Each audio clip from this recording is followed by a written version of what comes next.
الحمد لله نحمده ونستعينه ونستغفره ونؤمن به ونتوكل عليه ونعوذ بالله من شرور أنفسنا ومن سيئات أعمالنا من يهده الله فلا مضل له ومن يضلل فلا هادي له ونشهد أن لا إله إلا الله وحده لا شريك له ونشهد أن سيدنا وحبيبنا ومولانا محمدا عبده ورسوله أما بعد فإن حديث كتاب الله فإن الهدي حديث محمد صلى الله عليه وسلم فإن شر الأمور محدثتها وكل محدثة بدعة وكل بدعة ضلالة وكل ضلالة في النار أما بعد فأعوذ بالله من الشيطان الرجيم بسم الله الرحمن الرحيم إلا الذين آمنوا وعملوا الصالحات وتواصوا بالحق وتواصوا بالصبر صدق الله خالقنا العلي العظيم كما صليت على إبراهيم وعلى آل إبراهيم إنك حميد مجيد اللهم بارك على محمد وعلى آل محمد كما باركت على آل إبراهيم وعلى آل إبراهيم إنك حميد مجيد حمد صلاة لفاق ودقال الله عز وجل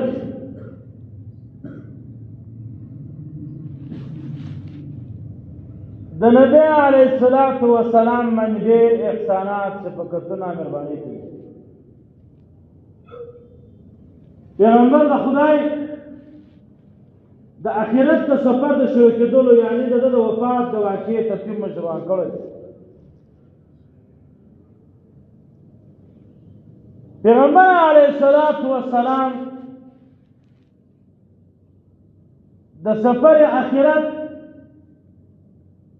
ټول مدت څوارلس شپې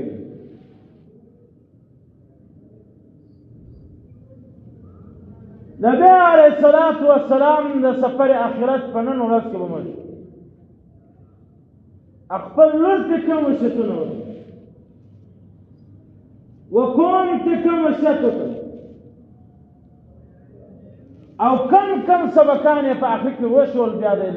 لاړه خپل وجود نبی علیہ الصلوۃ والسلام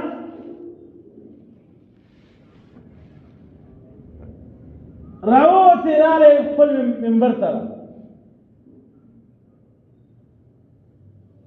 موږ یې وکوشش وکړې هغه بار اعلان سړی ولېږلی چې زما لور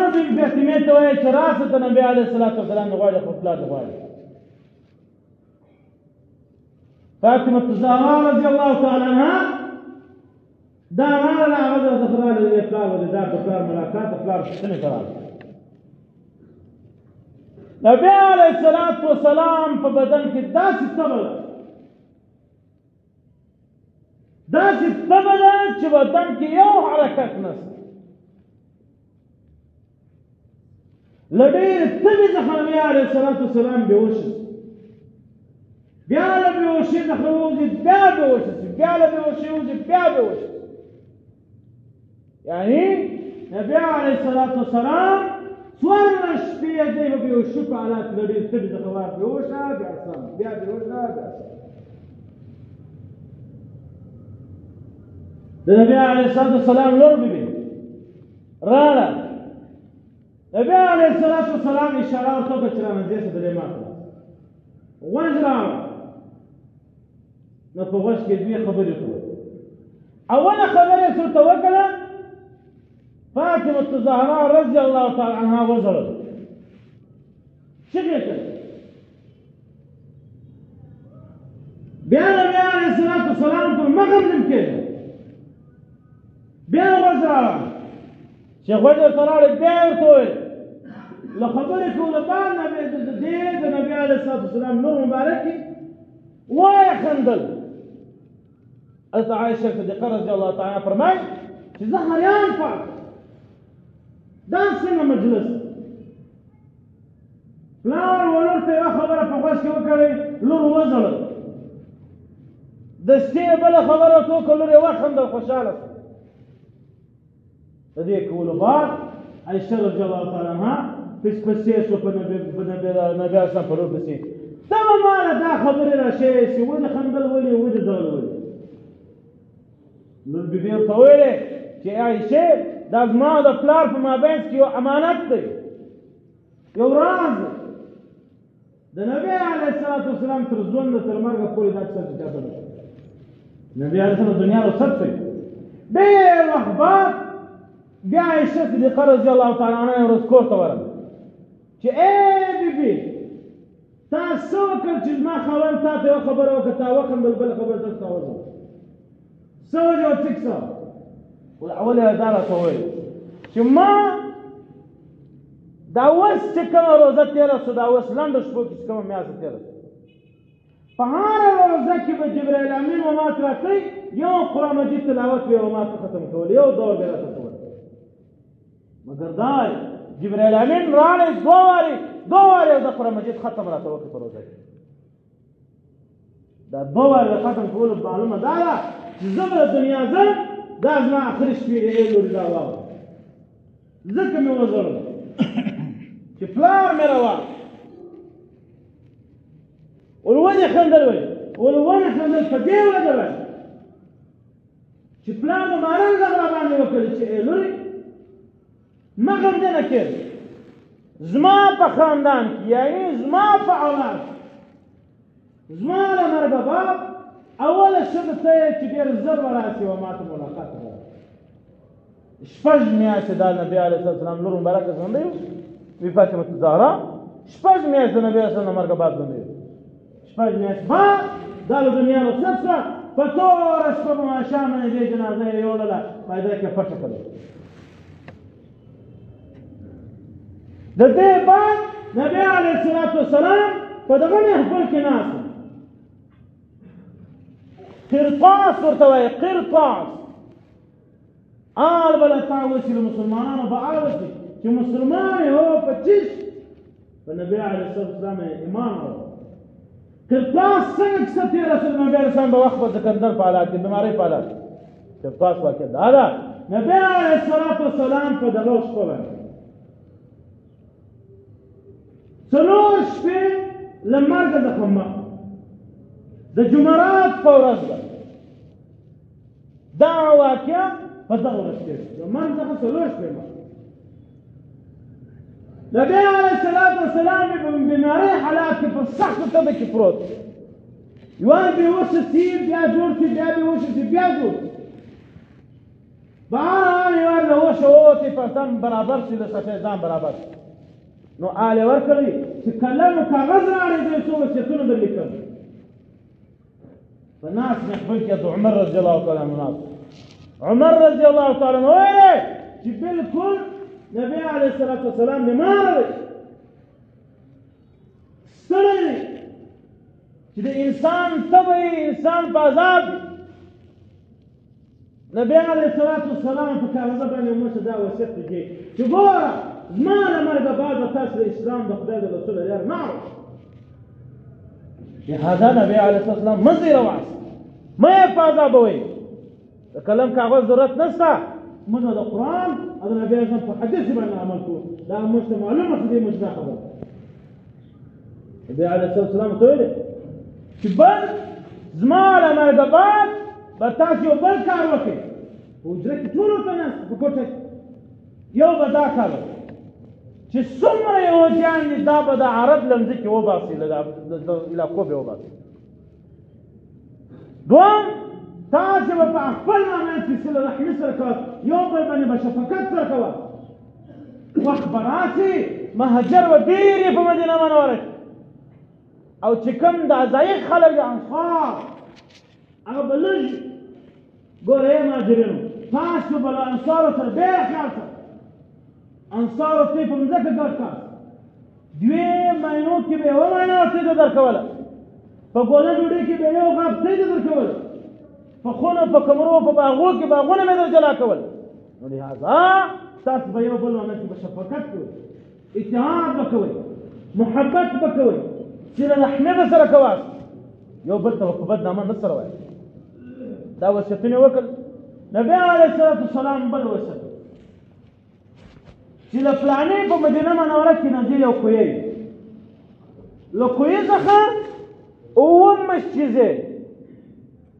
7 ګوډې اوبه راغلې له ما بېهوشي نه ځي 7 ګوډې اوبه راغلې په ما باندې یو ګوډې اوبه توکي چې بدن مې سوړ شي نو له ما بېهوشي لاړ که چیرې بیا بېهوش شم بیا یې راباندې توکي بیا یې راباندې توکي 7 ګوډې راوړلې نبی علیه الصلاة والسلام مبارک باندې چې یو ګوډې مبارک تا کم تو کړی 15 منټه بس سمه 15 منټه بعد بېرته بېهوشه شوله ډېر تلي 7 ګوډې اوبه یې دا رقم ورباندې تولې منټ بعد بېهوشه کېدی په بدن کې بېرته حرکت راغی څه سره سره برابر هغه د جمعرات نو راغلی د لمانځه ټیم چې مسجد ته راغلی لمونځ یې وکړي چې لمونځ یې وکړي د لمانځه باندې بیان وکړی خطبه ورته وایي ګوره مسلمانانو د جمعې په ورځ دغه د اوس ښه غږېږم دغه بیان و بیا چې اذان وشي له اذانه بعد چې کومه عربي ویل کېږي د خطبه وایي دا زما د پښتو خبرو د عربي په مابین کې یو فرق نشته هغه تقریر دی هغه د قرآن مجید آیاتونه نه دي چې ته وایي خطبه ویل کېږي او بیان د خدای د رسول خبرو ته خطبه ویل کېږي پخوا یو وخت خطبه به کېدله یو بیان به کېدی بس هغه خطبه هم بیان وي خلک په عربي پوهېدل اوس مجبوري ده اوس په پښتو باندې خبرې جلا ورته کوي په عربي باندې به سنت جلا واجب جلا ادا کوي نو نبی علیه الصلاة والسلام خطبه مبارکه شروع چې خطبه یې شروع اوس په خطبه کې بیانونه شروع ویل مسلمانانو الله په قرآن پاک کې فرمایي الا الذين آمنوا وعملوا الصالحات خبردار تاسې به ایماندار کم ایمان لرئ چې اعمال صالحه به تاسې پر ځای کوئ وتواصوا بالحق وتواصوا بالصبر یو بل ته به د حق وصیتونه کوئ یو سړی ګناه یې کوي دا مه کوه وروره دا د الله کار نه دی دا مه کوه دا د نبي علیه الصلاة والسلام دا کار نه کولی وتواصوا بالصبر تاسې به خپل اولادو په خپل زندګي کې د الله جل جلاله په احکاماتو به صبر کوئ انسان یو رمټ یو دم مړ صبر دغه انسان وی الله جل جلاله در کتاب خوشاله منول نن په عزت ته روان ته بیا آرام صبر بیماری سخت بیماری باندې سخت پریشانی باندې راځي سخت حالات تندرستی او وزن باندې راځي په اسلام کې به صبر کوي صبر دا د اسلام د بنیادو د یو بنیاد د مسلمانانو او زموږ په معاشره کې صبر نشته انسانانو کې صبر نشته سره انسانان اکثر حرص نیولې د دنیا حرص نیولې د عزت زه د فلاني کوم یا د فلاني کلي یا د فلاني سړي زوی ما نیولې داسې څه په سترګه نه راته ما نیولې داسې څه مسلمان بیا وشکر چې مسلمانانو ورونو اے مؤمنانو اے صحابه کرام زه د دنیا روان یم زما آخري وخت زما په بدن کې ذاته سیک نشته طاقت نشته واک وار ختمېږي اے مسلمانانو ورونو ګورئ زما له مرګه بعد به تاسې صرف پر صرف د خدای رسول اختیار واست د انسانانو له مشرکانو دغه به نه څه معنا څه معنا د دې خبرې معنا دا چې ته په قرآن ځان خبر کړه په قرآن کې الله تعالی د چیز حکم کړی بس هغه نه د نبی علیه الصلاة والسلام په حدیث ځان خبر کړه چې کومه خبره تعالی کړې ده بس هغه نه دا پکې نشته دا مذهبونه دا کیسې هر کیسې دا کیسې یو مذهب یو چوکاټ یو خدای رسول هر مذهب والا به دغه خدای رسول ته ورځي کبر یو لای کد یو بندای کالی دې که مقلد دې که غیر مقلد دې که بل بل هر مذهب والا په دغه خدای رسول بس مسجد راځي کوي یو وایي زه رسول راضي کوم درود شریف ډېر وایي، بل وایي زه خدای راضي کوم الله الله ډېر وایي. مګر دواړه کارونه هغه کارونه دي یو چوکاټ. مسلمانانو تاسو به د نبي علیه السلام په حدیث باندې عمل کوئ، د قرآن مجید په آیاتو کې چې کوم احکام نه په هغه به عمل کوئ. پس د دې د بل چا په خبرې کې به نه راځاست، د ځانه د منګړت دین کې به نه راځاست چې سړی د تکشېنسې بعض د دې باندې په دین کې دا شی نشته دا شی. کله نبي علیه السلام حدیث پر وایي بس دی هغه دین دی. بل څه ای مسلمانانو تاسو ګورئ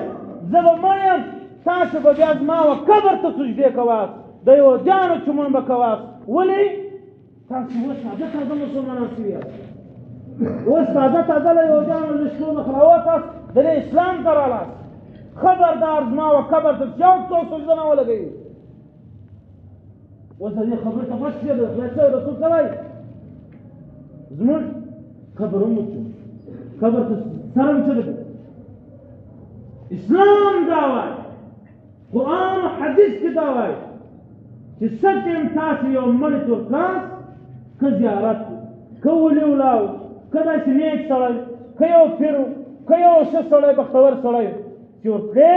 اول چې ورغلې السلام علیکم ورحمة الله بعض سلام یې واچو بیا پوره سلام په عربي کې السلام علیکم ورحمة الله تعالی وبرکاته یا اهل القبور انتم سلف. بیا به ځان درته خپله جواب وایي وعلیکم السلام یا اهل القبور. له سلام آباد به د قبر وخواته د شعر وخواته د مړي مخ د قبلې وخواته د قبلې له خوا راسه ته ودرېږي چې ودرېدې اوس نو الحمدلله ووایه، درې وارې قل والله ووایه، انا انزلنا في ليله القدر سورت کې د چای دوا هغه ووایه، اذا زلزلت الارض زلزالها که دا سورت د چای دوا هغه ووایه. ګور دا حدیث څه ورته وایه که الهاکم التکاثر سورت د چای دوا هغه دې وایي. که یو شی نه وي دا الحمدلله درې وارې قل والله بیا په اخر کې اللهم صل و دغه مړي ته وبخښه بس ده. نبي عليه الصلاة والسلام دا ټول امت بند کړی دی له خپله قبر څخه د سجدې د کولو دپاره چې خبردار که چا زما قبر ته سجده ولګوله سر دم پرې کیمېرې لکه زما قبر خواته. موږ اینا حیوانان نه موږ جوړ شوي، موږ د خپل عقیدې د خدای د رسول خلاف چلوو. شیطانان په موږ حاکم دي چې دماغ کې کومه خبره راغورځوو موږ هغه کوو. زیاته په جاهل پسې موږ پسې په بې علمه پسې موږ پسې پیر نیک سړی ولي ولاړ سړی د خدای دوست. ګوره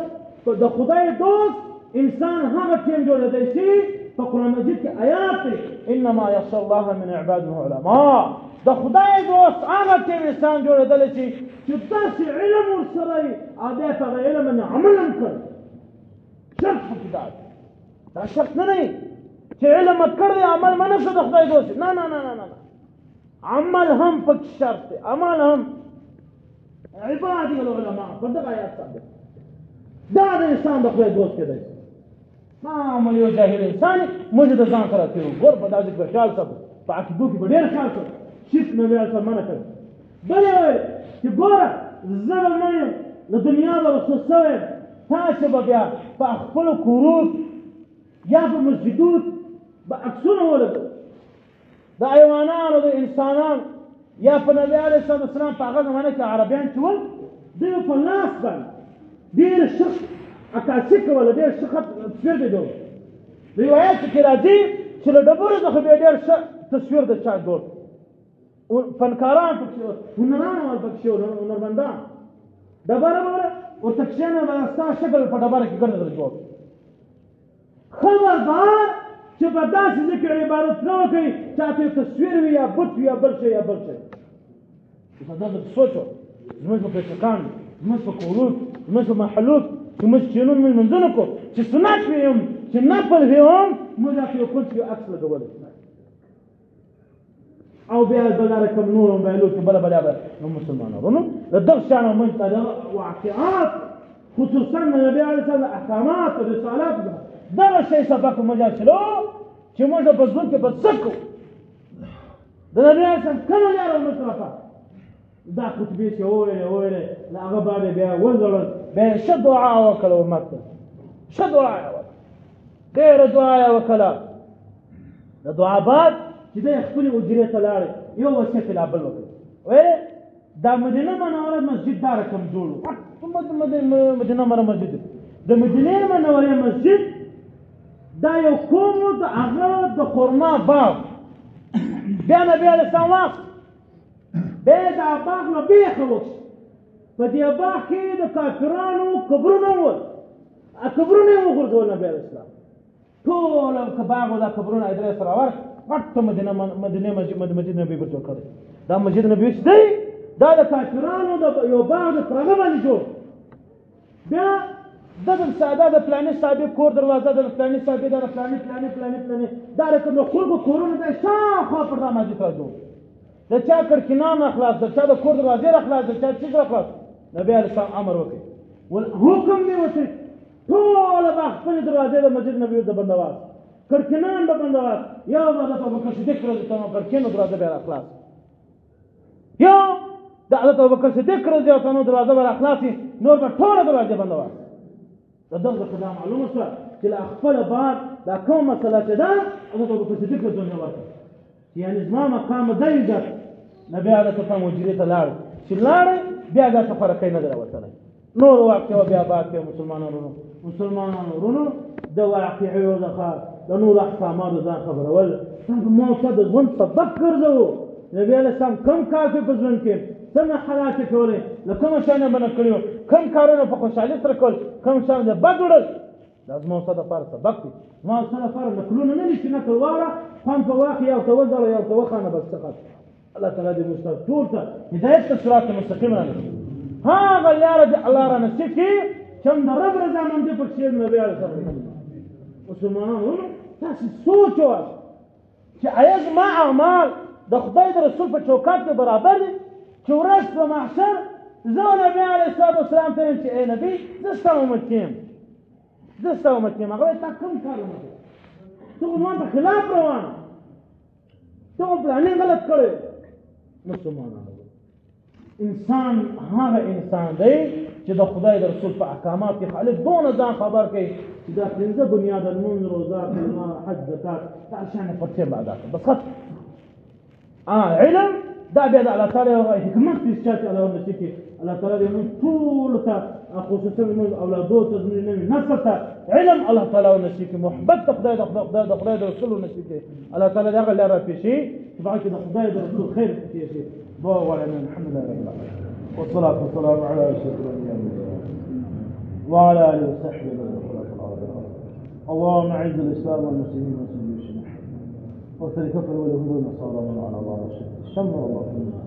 اللهم دمر ديارهم، اللهم دمر يا ذا الجلال والإكرام نفذ أمورنا إن الله بصير. آمين برحمتك يا سمع الله.